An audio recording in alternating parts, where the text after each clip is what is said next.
Lebih keras dong. Lebih keras mana suaranya Pak Cita? Siapakah mau dikubur hidup-hidup? Kali ini saya ingin membahas tentang orang-orang ngeyel yang dimana mereka ini dengan 1001 dalilnya untuk membela setiap aktivitasnya, kegiatannya, majelisnya, yang dimana demi mengumpulkan orang, demi mengumpulkan massa, demi mengadakan suatu majelis agar didatangi banyak orang, agar diminati banyak kalangan, melakukan berbagai macam kemungkaran, teman-teman.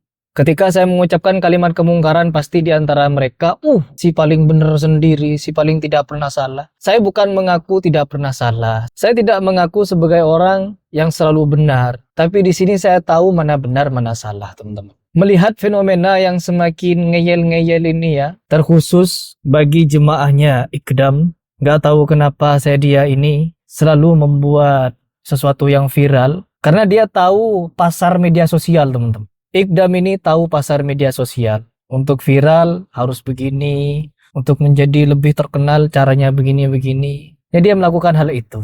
Dan it's work, ya. Itu berhasil.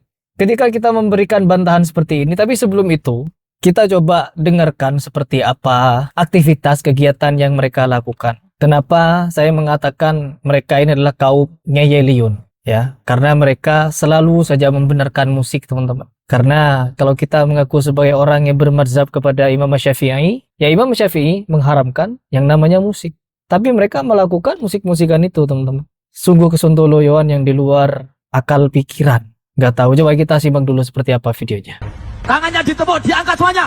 Tangannya tepuk. Bareng. Musiknya saja musik DJ, teman-teman. Musik-musik sontoloyo ya, yang mereka anggap keren, yang mereka anggap ya bisa membuat orang bersemarak begitu. Ya Allah.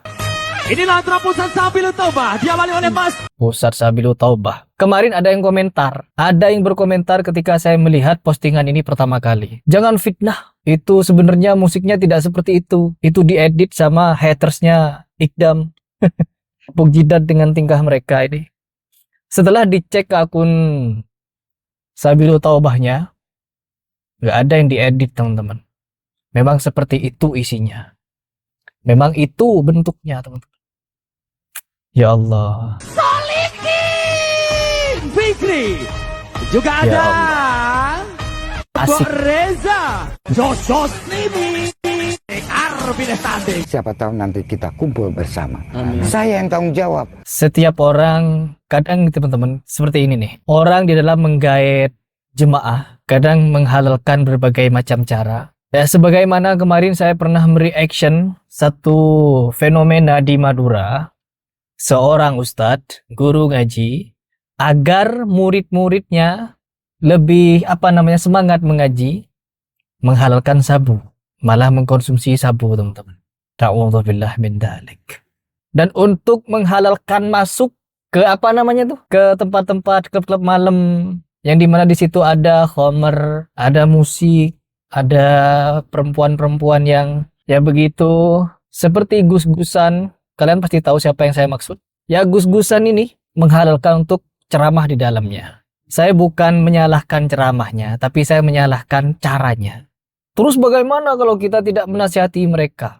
Ya, kalau kita ingin menasihati mereka, kita bukan berbaur dengan mereka, teman-teman. Ya, jangan berbaur dengan mereka. Kita undang mereka baik-baik. Kalau mereka muslim, KTP mereka muslim, undang mereka baik-baik, duduk setengah jam di majelis ilmu, ya, berbicara tentang akhirat, berbicara tentang sahabat yang dulunya juga peminum, pemabok, pelaku kemaksiatan, pelaku kemungkaran seperti Umar bin Khattab. Ceritakan bagaimana taubatnya Umar. Mengundang mereka untuk datang ke majelis. Bukan kita masuk ke klub malam itu, lalu kita ujuk-ujuk ceramah di situ, no. Saya tidak setuju dengan cara seperti itu, teman-teman. Karena apa? Outputnya ya seperti Miftah itu. Di setiap ceramahnya, kebiasaannya itu diajarkan kepada umat. Ucapan goblok, ucapan lonte, ucapan semi-semi ngeres, semi-semi cabul. Itu keluar, diajarkan. Jadi mau sampai kapan umat ini mau dicekoki dengan ajaran-ajaran Sontoloyo ini, teman-teman. Untuk mengundang para pecinta musik, kita adakan konser musik. Lalu kita tausiah di situ. Kalau kalian nih, simak kajiannya Sabilu Taubah Iqdam. Ya hanya omongan-omongan biasa seperti anak-anak senja gitu. kata-kata petua, kata-kata bijak, bukan ilmu. Jarang, perhatikan, bukan tidak ada, jarang kita mendengar di kajiannya Sabilut Taubah, qala Allah, qala Rasul, qala Allah, qala Rasul. No. Solawat. Solawatnya diapain? Dijogetin, teman-teman.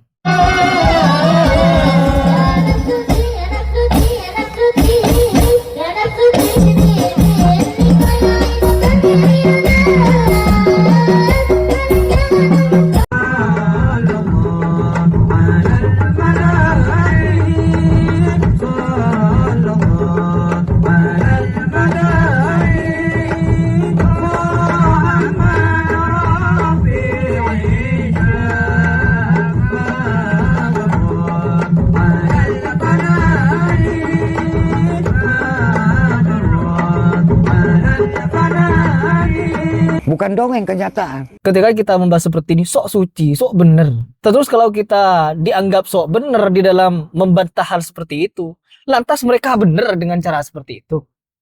Oh bener pasti, ngajak orang joget-joget seperti Ali Gondrong.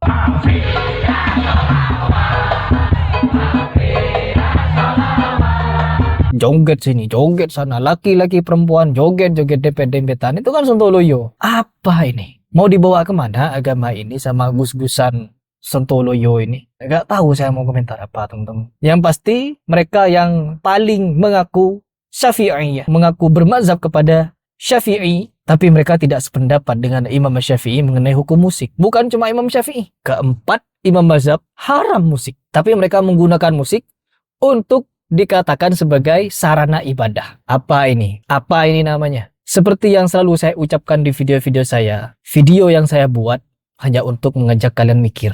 Kalau kalian tidak mampu berpikir, tidak mau berpikir dengan apa yang saya paparkan di video-video saya, banyak orang-orang sontoloyo yang saya reaction, dan kalian tidak mau berpikir dengan video-video itu, ya mending gak usah pakai otak hidup. Karena apa? Hal seperti ini adalah suatu kemungkaran yang tidak boleh kita biarkan. Kalau kita membiarkan, sama halnya seperti Nuruddin kemarin berbicara tentang Syiah.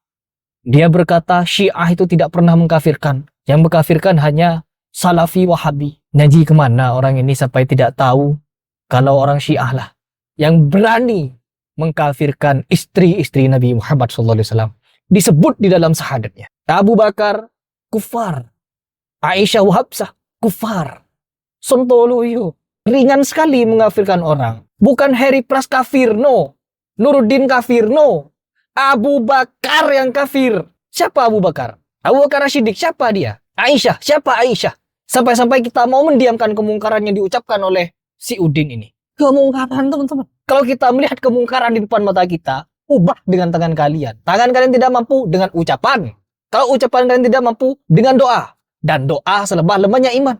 Makanya Nuruddin ini ketika saya tantang untuk dialog bertemu tatap muka. Kalau berani tatap muka dengan saya. Kita bahas 5 poin yang kemarin saya sebutkan. Salah satunya Syiah yang tidak takfiri katanya. Kapan?